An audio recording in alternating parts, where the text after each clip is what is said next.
Assalamualaikum warahmatullahi wabarakatuh. Nama saya Vanessa Telehala dari kelas 11 MIPA 3, absen 32. Saya di sini ingin menjelaskan PPT yang telah saya buat sendiri tentang Perang Aceh. Tetap tonton terus ya. Jadi guys, Perang Aceh itu adalah Perang Aceh melawan Belanda. Jadi, perang itu berlangsung perang itu berlangsung pada tahun 1873 sampai 1984. Tapi setelah 1984 itu Kesultanan Aceh mengaku menyerah kepada Belanda, tapi rakyat tetap menjalankan perang gerilya.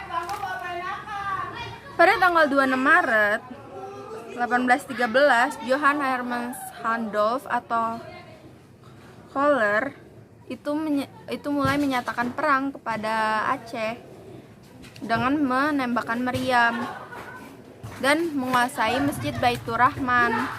Saat itu Kohler membawa pasukan sebanyak 3.198 tentara dan 168 perwira. Jadi latar belakang terjadinya Perang Aceh itu ada 3. Yang pertama itu Perjanjian Siak pada tahun 1858, yaitu perjanjian yang udah dibuat tapi dilanggar oleh Belanda. Terus dibukanya Terusan Suez, karena Terusan Suez itu adalah terusan yang mengagumkan dunia gitu. Banyak perdagangan yang lewat ke Terusan Suez, lalu lewat ke Aceh itu. Terus Perjanjian Sumatera pada tahun 1821. Perjanjian Sumatera itu yang isinya ada Amerikanya juga. Taktik perang Aceh itu ada 4 poin yang kita bisa ambil, yaitu pertama taktik perang gerilya. Jadi itu perang rakyatnya juga ikut perang. Terus yang kedua penculikan anggota keluarga yang dilakukan oleh Belanda. Jadi itu Belanda menculik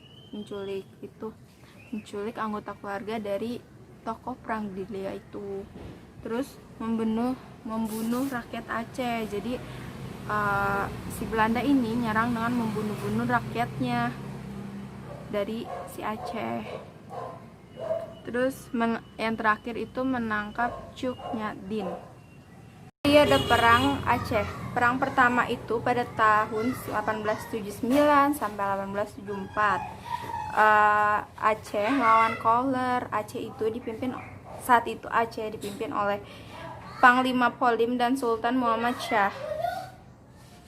Terus yang perang kedua itu 1874 sampai 1880. Tapi Belanda itu udah dipimpin oleh Jan van Swieten. Yang ketiga itu 1881 sampai 1896. Ini udah masuk perang gerilya yang dipimpin oleh Tengku Umar. Tengku Umar gugur, lalu dilanjutkan dengan istrinya Cut Nyaddin. Terus yang keempat itu tahun 1896 dan 1910.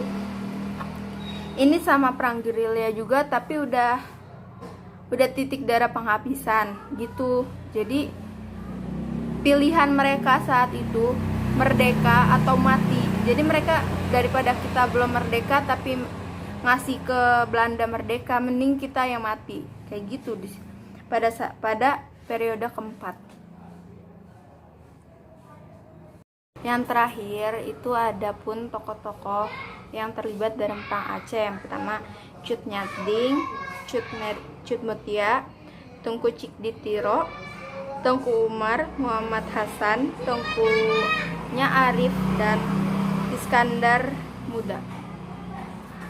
Tanda menyerah. Jadi Van Houts itu telah menciptakan surat pendek, itu surat bahwa Indonesia sudah kalah. Tapi tenang guys, jadi tuh walaupun Indonesia udah kalah, tapi tetap tidak Belanda itu nggak bisa mengambil seluruh daerah dari Aceh, karena rakyat tetap bertahan gitu, bersatu untuk melawan, sampai akhirnya Belanda diganti oleh tentara Jepang, yaitu Nippon. Selesai.